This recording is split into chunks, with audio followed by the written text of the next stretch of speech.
다음 소식은 지난 여름 북한을 깜짝 놀라게 했던 북한의 핵심 외교관 이야기입니다. 짐작하셨겠습니다만은 바로 태영호 전 영국 주재 북한 대사관 공사 소식인데요. 어제 우리 통일부를 출입하는 기자들과 만나서 2시간 넘게 많은 질문을 받았고 거침없이 답변을 했습니다.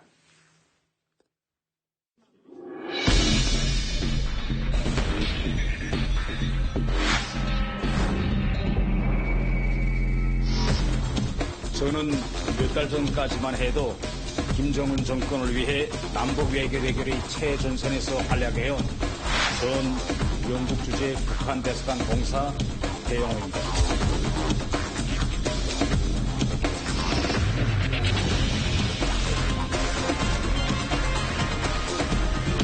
광신적인 정책을 채택하고 핵 질주하는 모습을 보면서 무엇인가 해야 하겠다는 결심을 지게 되었습니다. 핵 개발을 2017년 말까지 무조건 완성한다는 핵 개발 완성 시간표까지 정해놓고 위험천만한 핵 질주의 마지막 직선 주로에 들어섰습니다. 그러고 나라를 통일하는 것은 저와 여러분의 생사 전망이 달려있는 중대한 문제입니다. 통일된 대한민국 만세! 통일된 대한민국 만세! 통일된 대한민국 만세. 예, 저 마지막 만세를 외친 장면이 상당히 인상적입니다. 이 태영호 공사 이야기를 여러분께 보다 충실하게 전해드리기 위해서 오늘 두 분 모셨습니다. 외교관 출신 제1호 탈북자십니다. 고용환 국가안보전략연구원 부원장 나오셨습니다. 어서 오십시오. 안녕하십니까. 오랜만에 나오셨습니다. 네, 그렇습니다. 예.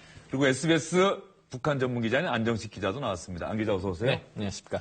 먼저 고용환 부원장님께 여쭐게요. 이 태영호 공사 예전에도 제가 한번 여쭌 기억이 납니다만은 이번에 그 탈북했다고 했을 때 알고 있었던 분인가요? 아니면은 탈북한 다음에 이름을 들었던 분인가요? 저분은 저를 알고 있는데 제가 한 7년 선배거든요. 그러니까 같은 고등학교, 같은 대학, 외교부. 근데 저는 잘 기억이 안 나는데 아마 저분은 선배니까 내가 선배니까 아마 기억을 하는 것 같고 뭐 둘이 뭐 똑같은 노정을 겪어서 외교관 됐고 한국에 왔는데 그냥 시기만 좀 다를 뿐이죠. 탈북해서 우리나라 들어온 이후에 만나신 적이 있으신 거죠? 예. 얼마나 몇 번이나 만나셨습니까? 아니 그냥 한 번 정도 만났어요. 한 번 정도 만나셨고요. 그리고 예. 뭐 이제 다음 주부터 우리 연구원에 일하러 나오는 거고요. 아, 같은 연구원에서 이제 활동하게 됩니까? 예. 그러면 이제 태영호 전 공사의 거의 형님 역할을 하셔야겠네요. 뭐 그래야 되겠죠. 예. 그 고용환 부원장이 우리 태영호 전 공사의 이른바 어떻게 가야 될 표대 뭐 이런 역할이 되겠네요. 네, 그렇게 되겠죠. 안녕식 기자, 태영호 공사 뭐 제가 많이 아실 걸로 전제를 해서 말씀을 드렸는데 어쨌든 태영호 공사가 어떤 사람이고 왜 저 사람의 탈북이 북한에게 심대한 충격을 줬을지 설명이 좀 필요할 것 같습니다. 간단히 말씀드리면 북한에서 아주 잘 나가던 엘리트 외교관이고요. 90년대 말부터 뭐 스웨덴, 덴마크 등지에서 외교관 생활을 했고 2000년대부터는 주로 영국에 있었습니다.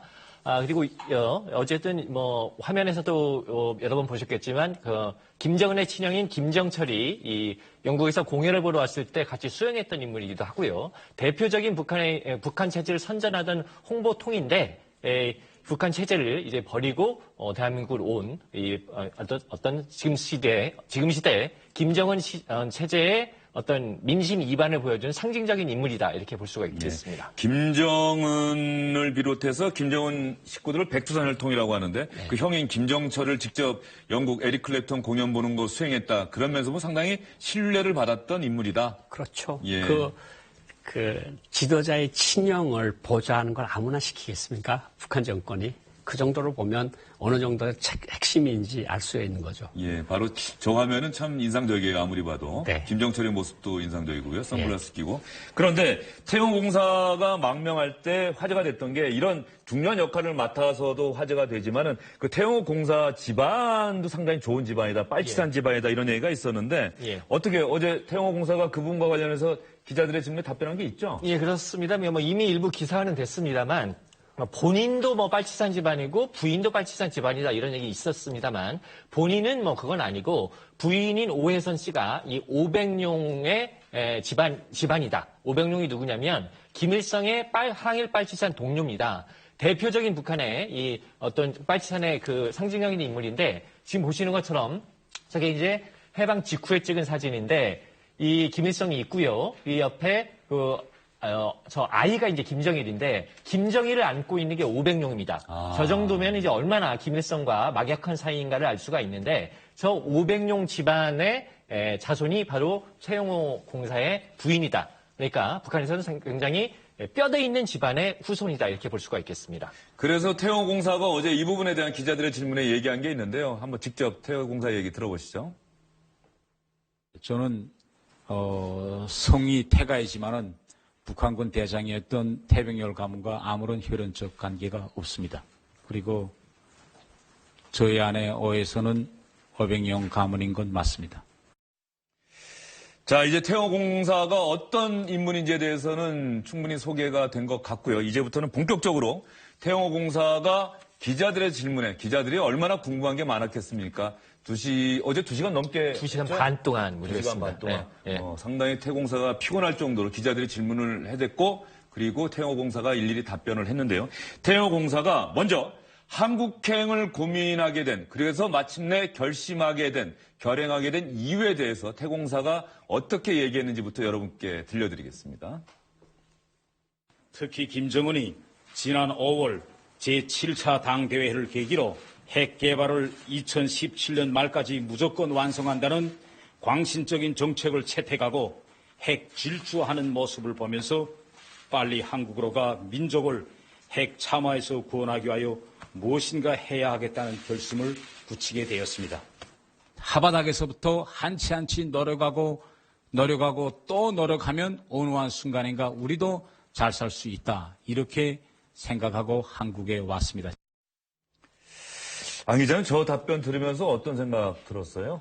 그러니까 이제 앞부분에 대한민국 만세 이거 봤지 않습니까? 그거 보면서는 사실은 이게 저처럼 이제 계속 남한에서 자란 사람 입장에서는 약간 70년대 좀 귀순용사 분위기 아니냐 이런 좀 느낌도 처음에 가졌었습니다. 그런데 이제 계속 얘기를 듣다 보니까 어쨌든 저 잘 나가던 북한의 인사가 모든 위험을 무릅쓰고 어쨌든 한국에 와서 그리고 사실은 이렇게 대외적으로 공개활동을 하는 거는 또 암살의 위험에 노출될 위험성도 있는 거거든요. 대한민국 자유사회이기 때문에 어쨌든 이제 통제하는 데는 한계가 있지 않습니까? 그럼에도 불구하고 자기가 어떤 통일을 위해서 할 일을 하겠다라는 건 자기 나름으로 어쨌든 대외적인 김정은 체제의 선전 활동을 하면서 이거는 아니다라는 굉장히 그 고민을 많이 했던 것 같고 남은 여생이나마 내가 어떤 국가를 위해서 할 일을 하겠다라는 나름 그런 굉장히 신념에 차 있는 모습이었다. 그런 느낌은 가질 수가 있었습니다. 태공사가 한국행을 결심하고 어떤 경로로 해서 어떻게 왔는지에 대해서도 궁금한 부분들이 많았었는데요. 이 부분에 대해서 태공사가 했던 얘기를 들어보시죠. 김정은 정권은 부모와 자식 간의 그 가장 숭고한 사랑마저 악유하여 해외에 나가 있는 상주 가족들의 자식들을 중 한 명은 북한의 인질로 잡아놓고 있습니다. 그러나 저는 진짜 천만다행스럽게도 이번에 제 자식들을 다 데리고 한국에 올 수 있었습니다. 제가 어떤 경로와 또 어떤 과정을 걸쳐서 제 자식들을 한국에 데려올 수 있었는지 이 문제는 현재 북한에 계시는 여러분들이 생명과 관련되는 문제이기 때문에 제가 좀 이 자리에서 구체적으로 밝히는 것은 좀 적절하지 않다고 생각합니다. 저 부분에 대해서 혹시 고영환 부장님께서 들으신 게 있습니까? 태공사한테? 저랑 비슷한 경로로 해서 온 것 같고요. 저는 구체적으로 어떻게 왔는지 아는데 제가 저 사람이 말한 것처럼 저도 아직 제가 어떤 경로로 해서 왔는지를 아직 밝힌 적이 없거든요. TV에 나와서. 근데 어쨌든 저분도 비슷한 도정을 거쳐서 왔고 지금 자식설이는 무슨 소린가 하면 원래 김일성의 교시에 의해서 자식 2명이면 1명을 남겨놓고 자식이 하나밖에 없으면 1명을 북한에 내놓게 되는데 요즘에 어떤 현상들이 나타나는가 하면 2가지입니다. 김씨 가문의 위세를 이용을 해서 김씨 가문의 눈에 들어서 아들 좀 내보내 주십시오.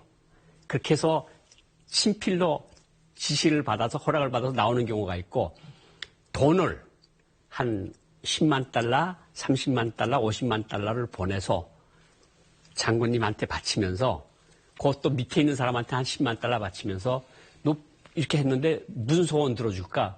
공화국 영웅칭호 만들어줄까? 아닙니다. 자식 공부시켜주게 해주십시오. 아주 자식 내보내주시면 감사하겠습니다.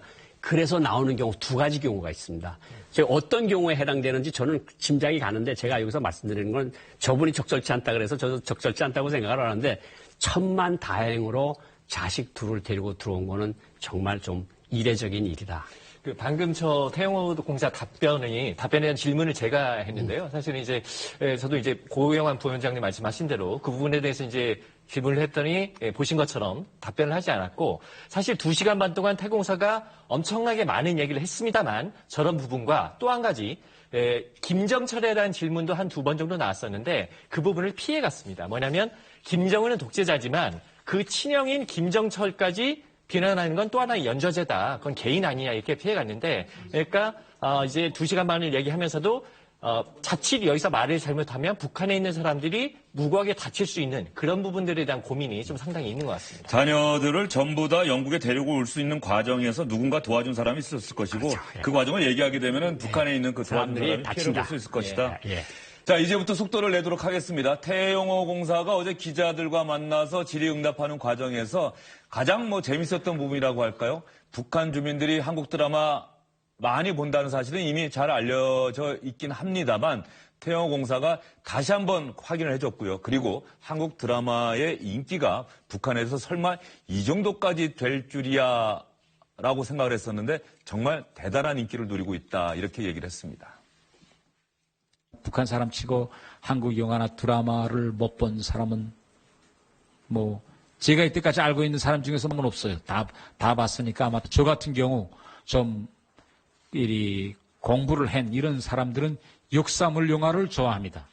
예를 들면 불멸의 이순신이라든가 그다음에 육룡이 나서세 정도전 이런 장비록 진비록이든지 그런 영화를 좋아하고 일반 그 주민들은 예를 들면 2000년대 초에 지금부터 2000년대 초면 지금부터 한 16년 전 겨울 연가라든가 가을 동화 배영준 씨 나오던 곡 비가 나오던 이러니 풀하우스 이런 영화가 북한 애들은 지금 너무 한국 영화 드라마 봐서 말투도 이제는 한국식으로 변하고 있어요. 처녀총각이 연애할 때 자기야 오빠야 이런 말투는 우리 때는 없었거든요. 할 거야 이런 말투에 그다음에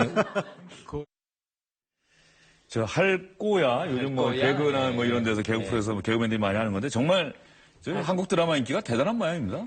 그러니까 북한에서 몰래 숨어서 드라마를 보다가 바빠서 드라마를 못 본 사람들이 출장 나와서 제일 먼저 찾는 것이 한국 드라마 후편입니다. 그거를 밤새껏 18부까지밖에 못 봤는데 30부까지다 그러면 12부를 2, 3일 동안에 밤새껏 다 보고 들어가는 거죠. 이게 이렇게 끝났구나. 근데 저하고 비슷하다고 생각하는 게 저도 역사물을 좋아했거든요. 세종대왕, 그 다음에 이순신, 인현왕후. 저 있을 때도 인현왕후 드라마를 찾아서 봤는데 아마 일반 주민들은 이렇게 연애하고 알콩달콩 살고 이런 거를 좋아하지만 조금 공부를 한 사람들은 도대체 우리나라 역사가 어떻게 흘러온 거야. 고려 때는 어땠고 조선 때는 어땠는지 교육을 안 했으니까 그런 거에 굉장히 관심이 많은 거죠. 똑같은 소리 안 해요. 저가 왔을 때도 똑같은 소리를 했거든요. 역사물을 좋아한다고. 근데 태영호 공사도 똑같은 소리를 하고 이제 말한 것처럼 그전에는 이제 연애하는 사이입니다. 그러면 무슨 동무, 정식 동무 서로 그랬어요. 근데 지금은 자기야, 오빠야. 이건 우리도 충격이에요. 지금 나오는 그 탈북자 청춘들이 자기네끼리 만나서 오빠야, 자기야, 그 북한에서부터, 우리 북한에서부터 그런 말 했습니다. 그러니까 우리는 정말 놀랍죠. 우리는 동무야, 동지야 이러면서 연애를 했는데. 예전에 연애할 때 동무라고 하셨어요? 그렇죠. 옥순동무, 옥순동지 이러면서 연애를 했는데 지금은 오빠야, 자기야, 할 거야 이런다는 소리 듣고 역시 북한 사회도 역시 변하고 있구나. 그런데 보면은 지금 고영환 부위원장도 그러시고 이른바 식자층에서는 한국 사극을 좀 좋아하는 기류가 있는 모양이죠. 그렇죠. 그걸 통해서 어떻게 평소 대화하거나 얘기할 때 참고 자료를 쓰세요? 그러니까 그전에는 저는 한국 드라마를 보기 전에 세종대왕이 우리 글을 만들었다는 것도 몰랐어요. 외교관인데. 그냥 이순신 장군 정도만 조금 알았어요. 그것도 그냥 조금. 그랬는데 한국에 와서 보고 진짜 많이 놀랐거든요. 근데 북한에 있는 외교관들이 흔히 드라마 같은 데 가서 찾는 게 역사물들을 찾아봅니다. 이게 우리나라 민족의 역사가 도대체 어떻게 된 거냐. 근데 북한은 고구려에서 고려 슬쩍 언급하고 조선은 슬쩍 스치기만 하고 김일성 조선으로 넘어왔거든요. 그러니까 이 공백 기간이 굉장히 궁금한 거죠. 식자층에서는. 도대체 우리나라가 어떤 길을 걸어서 여기까지 왔느냐. 그러니까 조금 그렇고 일반 주민들은 그런 거보다는 약간 연애하고 뭐 서로 사랑 싸움하고 이게 이제 많이 눈길을 끄는 거고. 뭐 육룡이 나르샤도 봤다고 하고요. 예. 어떻습니까? 어제 기자들 들으면서 대답도 하고 또 대답 들으면서 웃는 목소리도 들리던데. 예, 그러니까 지금 뭐 말씀하셨지만 이제 앞서 들으신 거기 덧붙여서 나온 말 중에 북한 남녀들이 쓰는 말 중에 크크크. 우리 이제 보통 뭐 카톡이라든가 문자 보낼 때 키읔자만 딱딱딱 해서 크크크 하지 않습니까? 이런 말들까지 쓴다는 겁니다. 그래서 이게 그러면은 사실은 이건 상당히 최신식까지 따라온 건데 이게 이렇게 이 휴전선으로 막혀 있지만 저 정도까지 들어가 있다는 건 얼마나 이게 한국 문화가 들어가 있느냐. 그리고 또 거기서 이제 보여지는 건 이런 것이죠. 이게 북한 텔레비전이라는 게 저는 직업상 조선중앙TV를 수시로 모니터를 하지만 진짜 직업적으로 보는 건지 정말 재미가 없거든요. 근데 이제 북한 사람들을 매일 그걸 보면 얼마나 재미가 없겠습니까? 그러니까 정말 충고한 지고지순한 사랑이라든가 정치라든가 경제라든가 외부 세계에 대한 정부에 대한 욕구가 그만큼 강하다 이렇게 볼 수도 있을 것 같습니다.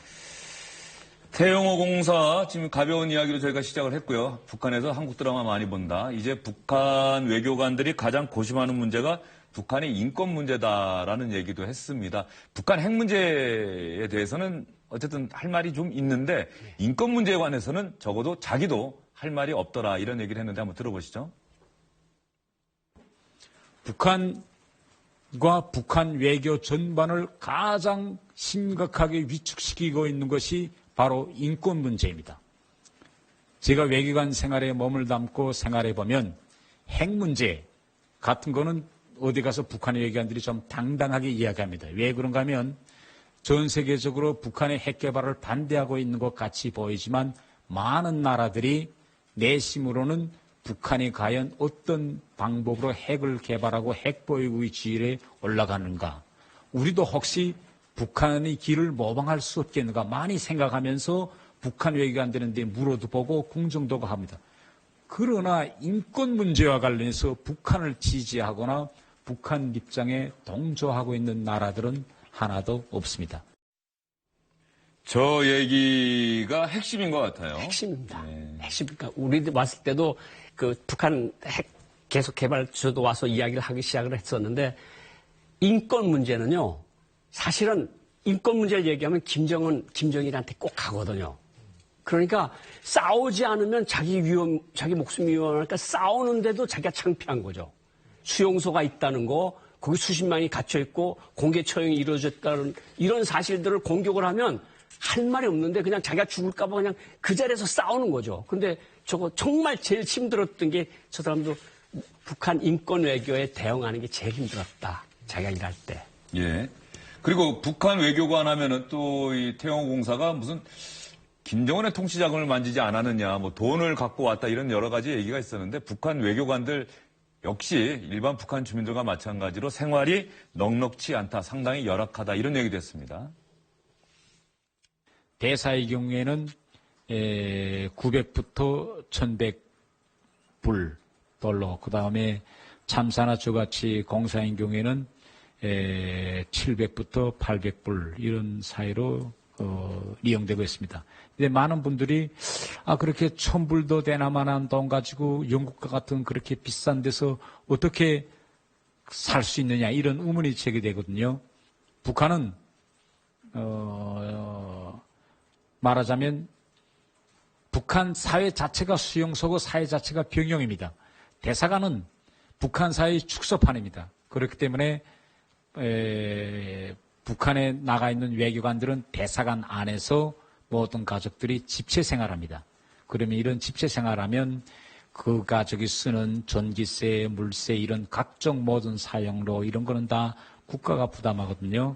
그리고 본인이 받은 월급 요 자체는 본인이 식생활이나 그다음에 옷 이런 것만 해서 하면 되기 때문에 결국은 생존이 가능합니다. 또 이외에 제가 아까 여러분들도 말씀하셨지만 해외에 나와 있는 북한 모든 외교관들은 가능한 한 모든 수단과 방법을 통해서 돈을 봅니다. 저 돈이 900불, 1100불 대사 월급. 저 정도면은 북한 주민 입장에서 보면 상당히 많은 돈인가요? 북한 주민의 입장에서 보면 많은데 왜 900불, 1100불 하는가 하면 좀 물가가 싼 나라 대사는 900불, 영국같이 특혜입급 나라는 1100불이고 참사관 월급은 공사처나 700불에서 900불이라는 게 자기는 900불 탔지만 조금 싼 나라는 700불이라는 거거든요. 근데 제가 참사관 할 때 91년도에 탄 월급이 420불입니다. 근데 정말 영국 같은 나라에서 그래서 저 사람 만날 때 어디서 만나자 그러면 고속도로 옆에서 길 옆에서 만나자. 왜냐하면 주차비를 낼 돈이 없어서 그 길 옆에서 만나자 그랬다는 거 아닙니까? 그러니까 힘들죠. 그렇지만 북한 사람들이 생활에 비해서는 또 훨씬 잘 사는 거고 모든 게 상대적 개념이 아니겠습니까?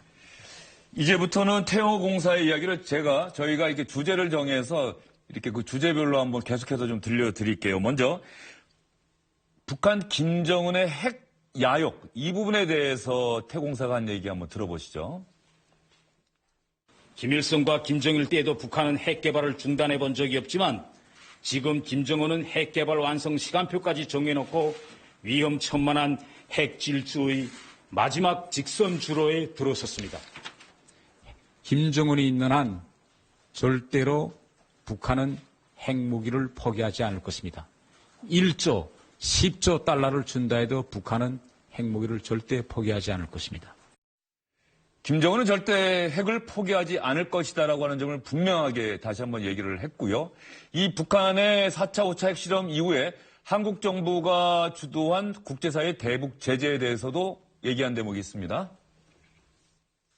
대북 제재로 인해서 EU, 유럽동맹과 영국 정부는 영국 보험을 런던 재보험 시장에서 축출하기로 결정하고 이에 따라서 영국 보험이, 북한 보험이 쫓겨났습니다.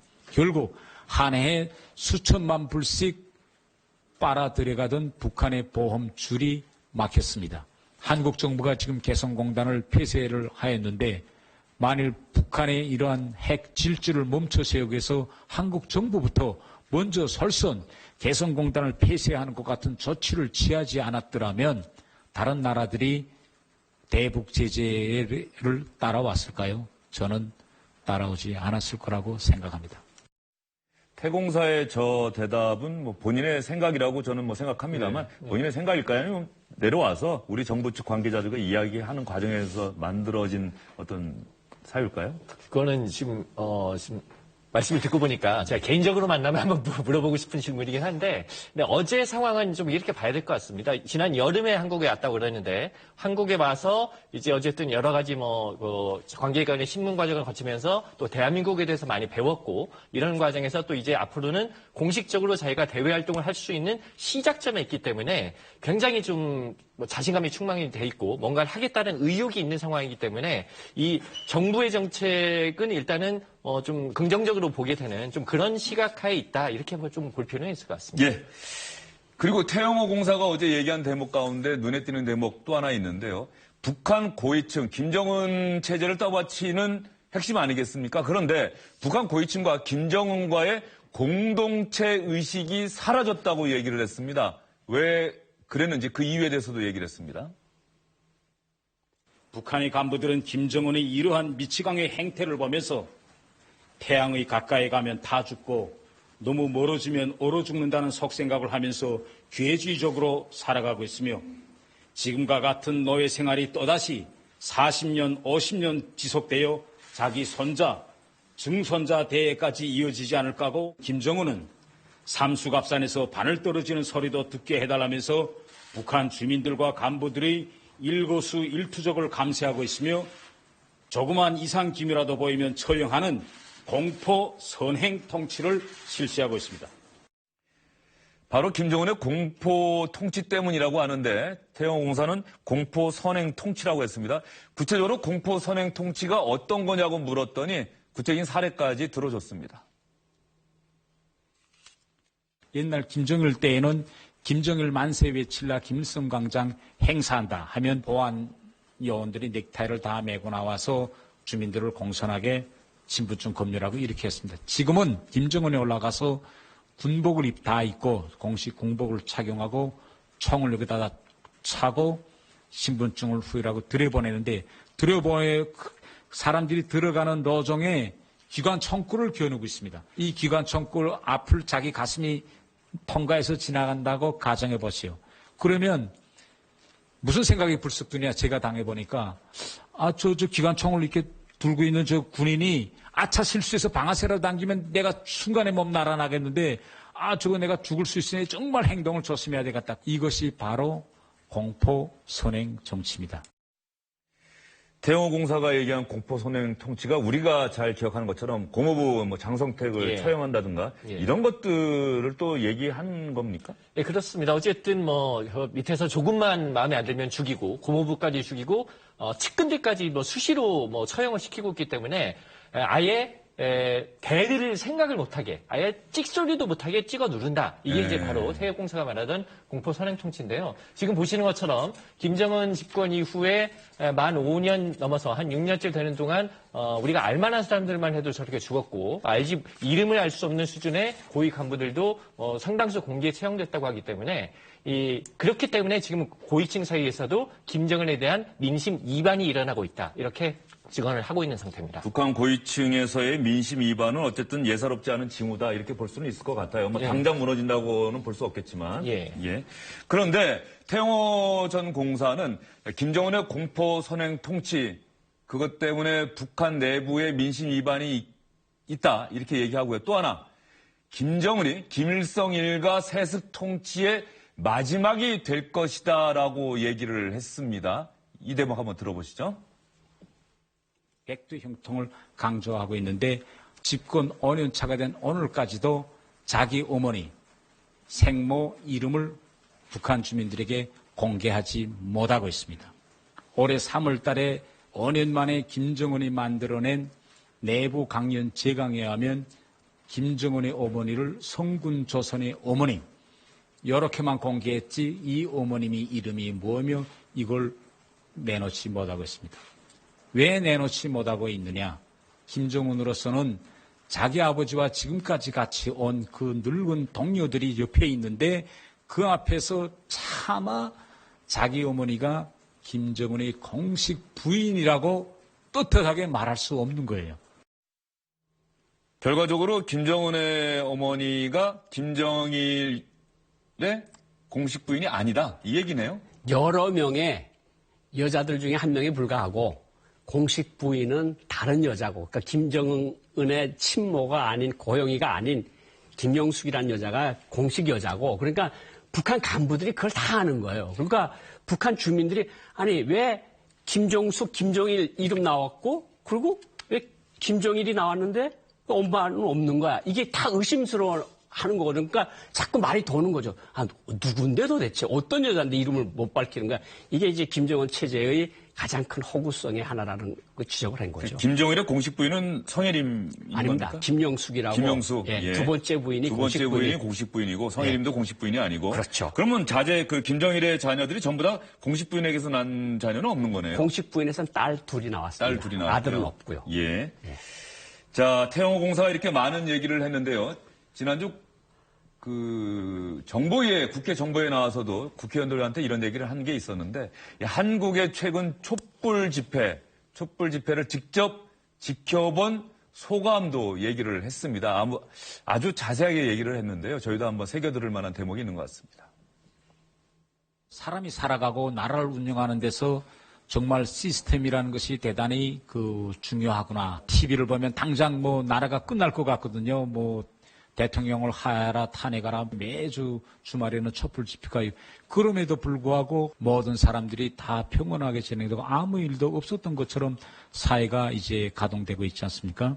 100만 명이 하루 저녁에 촛불 집회에 모였다가 흩어질 때 한 명도 경찰이 연행한 거의 없고 또 제가 놀란 것은 이거 시위 끝난 다음에 시위 참가자들이 또 그 다 청소하고 정말 대단히 큰 감명을 받았습니다.